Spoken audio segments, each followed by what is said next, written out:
안녕하세요. 저는 현재 외국의 한 구두 디자이너 브랜드의 대표를 맡고 있는 사람입니다. 각자의 꽃이 피는 시기가 다 다르다고들 하잖아요. 저는 아주 늦게 핀 꽃에 속합니다. 아직 피지 않았다고 해서 초조해할 필요도 없고 빨리 핀 꽃을 부러워할 필요도 없는 것 같습니다. 사연을 통해 많은 사람들에게 희망을 주고 싶어서 이렇게 적어 보내봅니다. 지금 하는 일이 조금 어렵거나 힘든 상황에 처해 있는 분들도 제 이야기를 듣고 희망을 버리지 않으셨으면 좋겠습니다. 이야기를 시작해 볼게요. 다 제 이야기이고 글솜씨가 조금 부족해 서툴 수도 있으니 이해해 주세요. 저는 현재 60살을 바라보고 있는 중년의 아저씨입니다. 어쩌면 할아버지라는 표현이 더 적합할지도 모르겠습니다. 아내도 없고 자식도 없지만 혼자 커리어를 쌓으며 잘 지내고 있습니다. 그리고 몇십 년의 진한 우정을 나눈 친구 한 놈이 있죠. 그 친구와의 우정과 제 성공 스토리에 대해서 이야기해 보려고 합니다. 저는 나이 40까지는 구두 닦기로 일했습니다. 정말 놀라우시죠? 다들 이런 이야기를 하면 두 부류로 나뉩니다. 놀라거나 놀랐지만 놀라지 않은 척하거나. 저도 제가 구두 닦기로 살다가 현재는 디자이너 브랜드의 대표가 된 게 믿을 수 없으니까요. 어쩌면 당연한 반응이라고 생각도 합니다.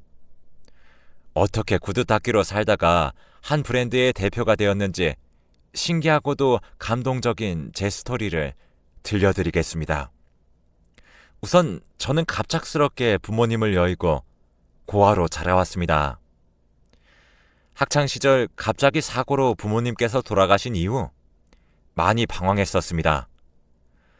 그 당시에는 너무 힘들었기 때문에 괜찮아질 것이라는 희망도 없었습니다. 공부를 열심히 하지 않는 것은 기본이었고 그 이상으로 많이 방황했었습니다. 고등학교도 겨우 졸업했으니 대학을 가지 않은 것이 당연했죠. 이야기는 제가 30대 후반일 때로 거슬러 올라갑니다. 저는 서울의 한 빌딩층들 사이 길거리를 떠돌며 구두를 닦아주던 사람이었습니다. 직장인들이 몰리는 곳들을 돌아다니며 구두를 닦아주고 수선해주던 사람이었죠. 벌이가 안정적이거나 풍족하지는 못했지만 그래도 월세와 생활비 정도는 나왔습니다. 고등학생 때까지 워낙에 노는 것만 좋아했던 저는 대학에 진학하지 못했고 20대에는 정신을 차리지 못하고 여전히 펑펑 놀았었습니다. 성공한 후 번듯한 옷을 입고 있는 지금에서야 이런 이야기를 하면 다들 그땐 그랬을 수도 있지 라고 이야기해 주지만 정말 펑펑 놀 그 20대 때는 답이 없었습니다. 미래가 없던 아이였죠.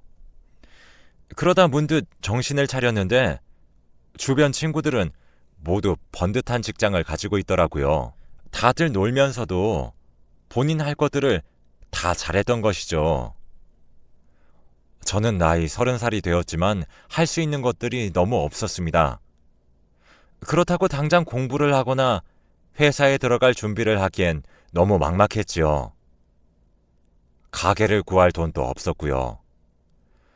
그렇게 급한 마음으로 시작하게 된 일이 구두 닦기였습니다. 우연히 인터넷에서 외국의 구두 닦기 영상을 보게 되었죠. 따로 자금이 들지도 않는 데다가 따로 특별한 기술이 필요할 것 같진 않아서 그 일을 선택하게 되었습니다. 하지만 일을 하면서 점점 더 열심히 그리고 잘하게 되었습니다. 구두 닦기를 하면서 구두를 맡기는 여러 사람들을 만났습니다. 꽤 좋은 회사가 밀집되어 있는 곳에서 구두를 닦기 시작했었는데 다들 한결같이 왜 좋은 회사에 다니는지 알 것만 같았습니다. 인성이 좋은 사람들도 좋지 못한 사람들도 많았지만 확실한 것은 그들이 정해둔 규칙 속에서 철저하게 열심히 사는 듯 했습니다. 그때부터였던 것 같습니다. 저도 제게 주어진 일에 최선을 다하고 싶다는 생각을 처음으로 해보았습니다. 그래서 한낱 구두 닦는 기술이라고 생각하실 수도 있겠지만 이런저런 공부를 했죠. 책도 사서 읽었고 구두를 잘 닦을 수 있는 비법 영상들도 많이 찾아보았습니다. 그러다가 욕심이 생겨 구두를 수선하는 방법까지 배우게 되었죠. 점점 더 나아가서는 신발에 대한 욕심도 생겨 신발을 만드는 과정과 디자인하는 방법에 대한 책들도 무진장 찾아보게 되었습니다. 하지만 이런 마음과 열심히 사는 삶이 전부였을 뿐 더 공부할 기회는 그리 많지 않았죠. 열심히 일을 하고 남은 시간엔 스스로 혼자서 공부를 하는 게 전부였습니다. 하지만 절망하지 않고 꾸준히 열심히 했었죠. 지금 생각해보면 빛이 보이지 않는 어둠 속에서도 포기하지 않고 무언가를 열심히 했었던 게 참 대단했다는 생각이 듭니다. 그러던 어느 날이었습니다. 이날에 대한 기억은 아직도 정말 생생하죠. 엄청 급해 보이는 젊은 남자 한 명이 제게로 뛰어왔습니다. 그리고 머리에는 피를 흘리고 있었습니다. 당장 이 회사 면접 시간이 얼마 남지 않았는데 새똥을 맞았다며 울상이었죠. 새똥이 묻은 것을 알고 바닥에 닦아보려고 했지만 구두가 상했고 그러다가 자전거와도 부딪히게 되어 넘어졌다고 이야기했습니다. 그냥 이대로 갈까도 생각해 보았지만 머리에 피를 흘리고 구두엔 새똥을 묻힌 채로 가면 떨어질 것만 같다며 최대한 빨리 구두를 닦아줄 수 있겠냐고 제게 부탁했습니다. 저도 덩달아 마음이 급해져서 최대한 빠르게 구두를 닦아드렸죠. 그런데 구두를 다 닦아드리고 나니 갑자기 지갑이 없다고 하시는 게 아니겠습니까? 이런 경우는 저도 정말 처음이라 당황스러웠지만 일단 회사 면접이 코앞이라기에 돈은 나중에 달라고 했습니다. 어쩔 도리가 없었으니까요. 그 사람은 감사하다고 말했고 면접 후 나와서 지갑을 찾아보고 다시 오겠다고 했습니다. 저는 새똥 맞은 것과 지갑 잃어버린 것으로 액땜은 충분히 했으니 떨지 말고 면접 잘 보고 오라며 이야기해 주었습니다. 그리고 제 손수건을 꺼내 그의 머리에 흐르고 있던 피를 닦아주었습니다. 그리 큰 상처는 아니었기에 손수건에 물을 묻혀 닦으니 닦였습니다.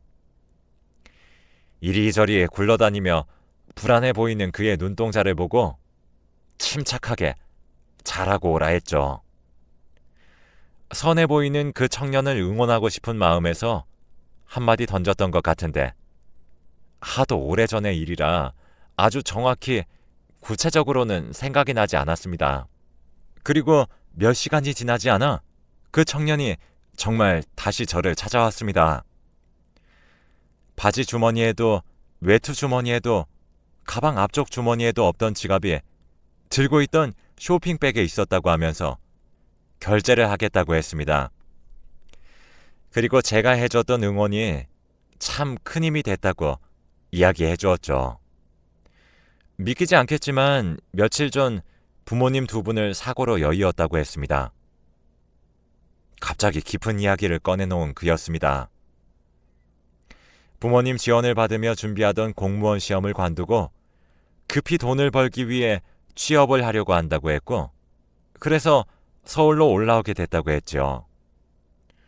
당장 취업부터 하려고 서울에 올라온 것이라 머물 곳도 없어 한 여관에서 장기 투숙 중이라고 했습니다. 그 말을 듣는데 정말 그가 잘 됐으면 하는 마음이 들었습니다.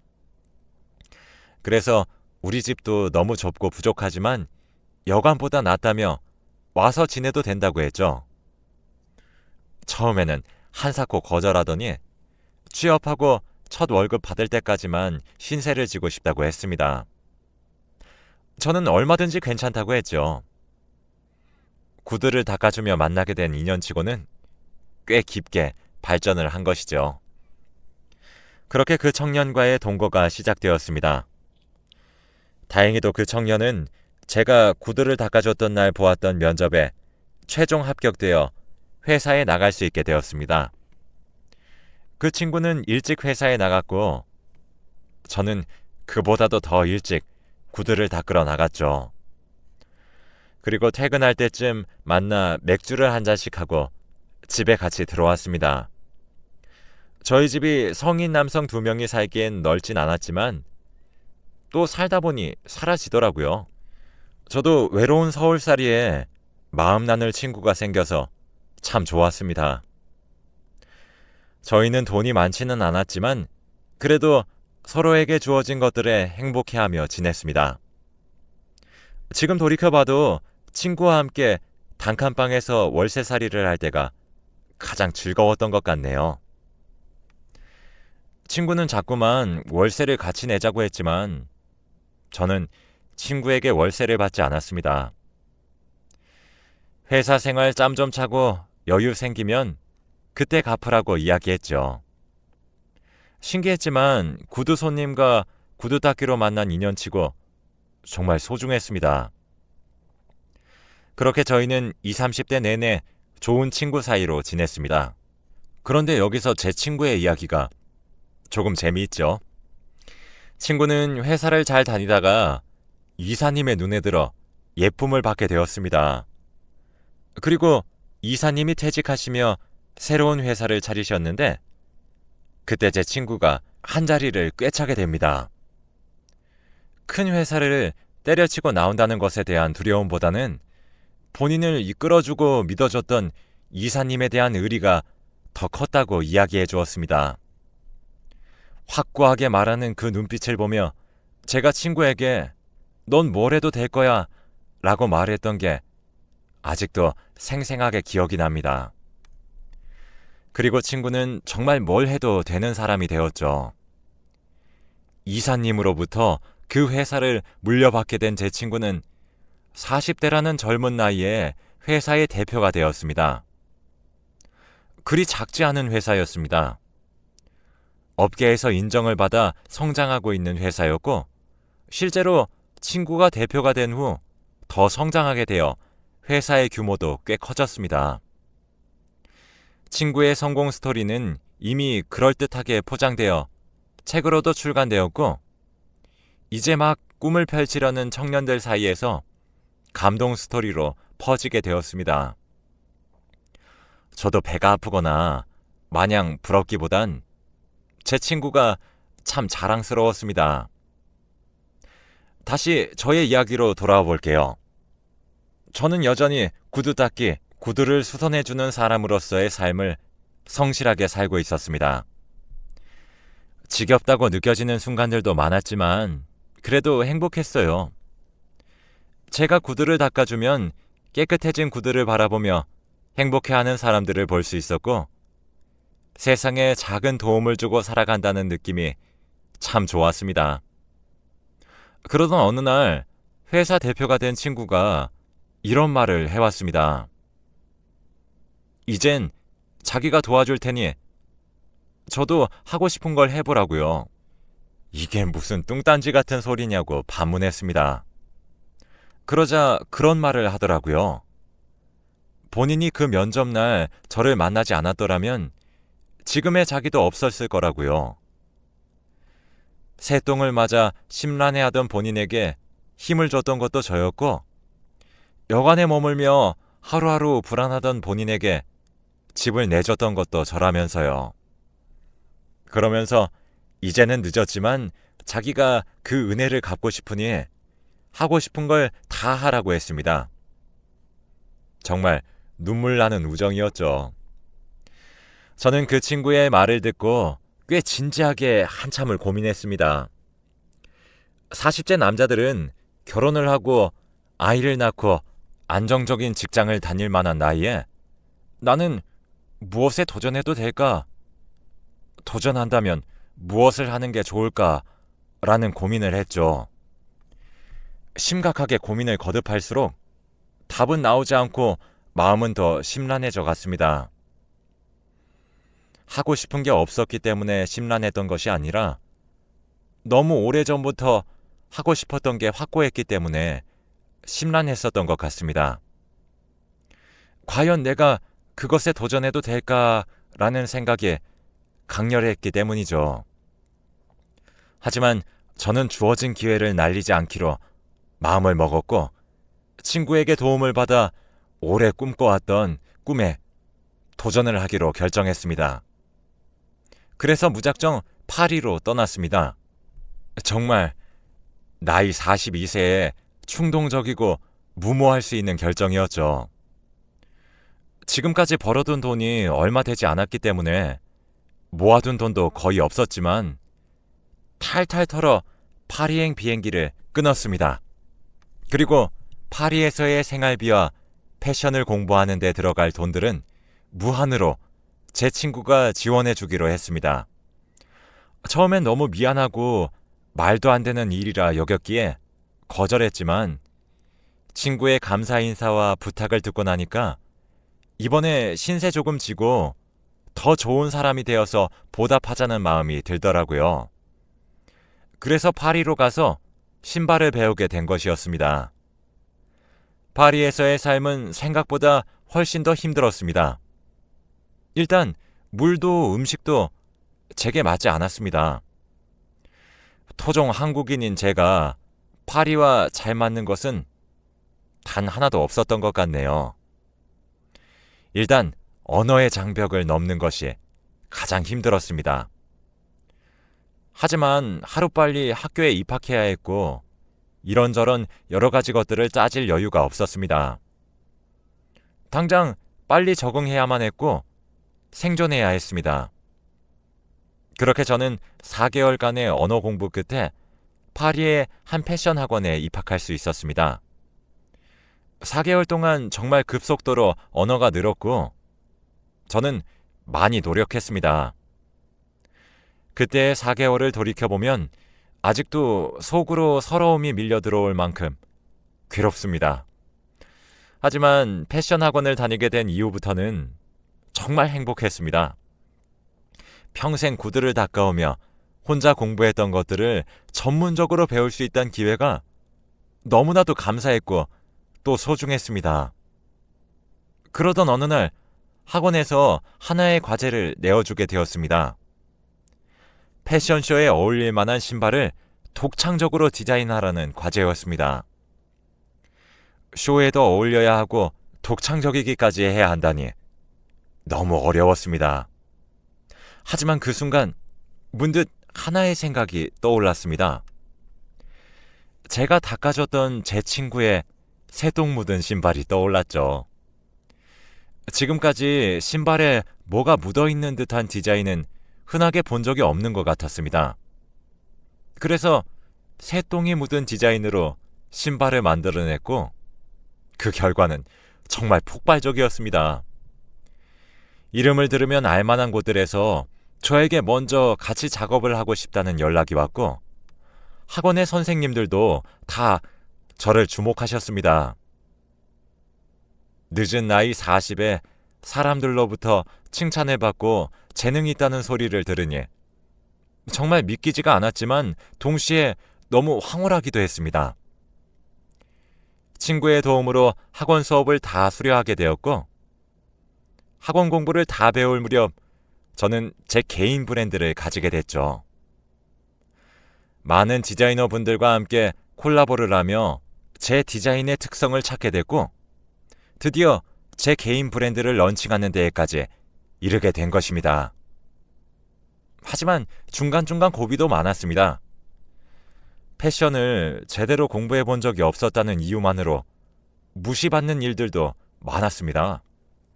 그리고 제가 영어와 불어에 완전히 능숙한 사람이 아니었기 때문에 더 힘들었죠. 하나의 사건이 등장합니다. 하지만 여기서 제 친구와 한 번 더 우정을 확인할 수 있었죠. 언어도 안 되고 패션에 대한 지식도 부족했기 때문에 패션 학교를 다니며 밤을 새는 게 일쑤였습니다.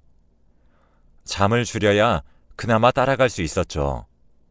하지만 계속 그런 삶을 살다 보니 몸이 망가지는 게 느껴졌었습니다. 그래도 버틸 수밖에 없었습니다. 힘들다고 해서 포기할 수는 없는 노릇이니까요. 그러던 어느 날 제가 눈을 떴는데 낯선 병원이었고 제 옆에는 친구가 있는 게 아니겠습니까? 어떻게 된 영문인지 나중에 들어보니 제가 파리의 한 길거리에 쓰러져 있었다고 합니다. 쓰러져 있는 저를 발견한 경찰이 저를 병원으로 보내주었고 그 병원에서 저희 보호자인 친구를 찾아내 연락을 한 것이었습니다. 친구는 그 연락을 받자마자 제게 달려온 것이었죠. 정말 너무나도 감동이었습니다. 생각해보면 그런 크고 작았던 고비와 힘든 순간들이 참 많았지만 그때마다 친구 덕분에 큰 힘을 얻었고 그렇게 극복해 나갔던 것 같습니다. 시비가 붙어서 싸움이 일어났었던 적도 있었습니다. 단순히 저를 보고 동양인이라는 이유만으로 비하하던 사람들도 많았죠. 크게 싸움이 났었을 때도 제 친구는 한 걸음에 파리까지 달려와 주었습니다.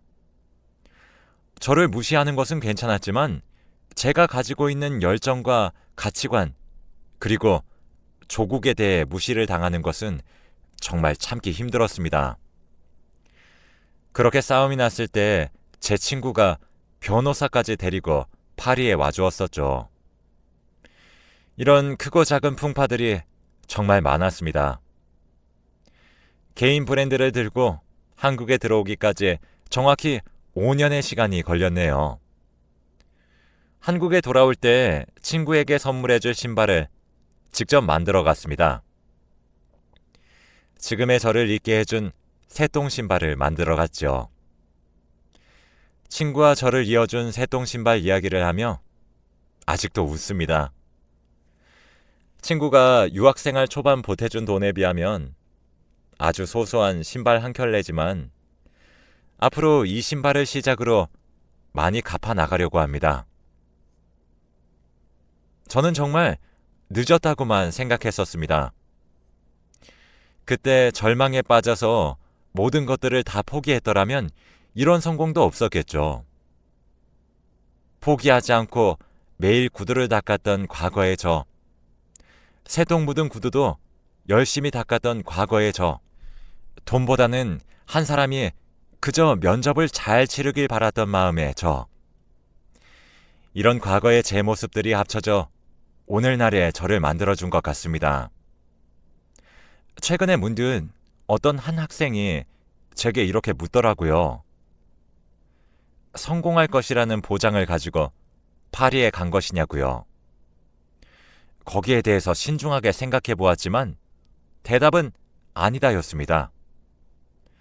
저는 성공할 것이라는 기대나 확신을 가지고 파리에 간 것이 아니었습니다. 그저 하지 않으면 후회할 것만 같다는 생각과 잘해보고 싶다는 욕심이 있었고 또 친구가 도와준다는 말로부터의 희망이 있었던 것 같습니다. 그래서 이 사연을 빌어 이야기하자면 저를 믿고 도와준 제 친구에게도 너무 감사합니다. 부디 여러분들도 포기하지 마시고 무언가에 열심히 하시길 바랍니다. 기다리다 보면 때가 오고 상황은 나아지기 마련이니까요. 저도 여기에 만족하지 않고 더 열심히 노력할 생각입니다. 60이라는 나이가 그리 적은 나이는 아니기 때문에 가끔씩 체력적으로 힘들 때도 있지만 몸이 허락하는 선 안에서 정말 열심히 살아가고자 합니다. 제 사연을 들어주셔서 감사합니다.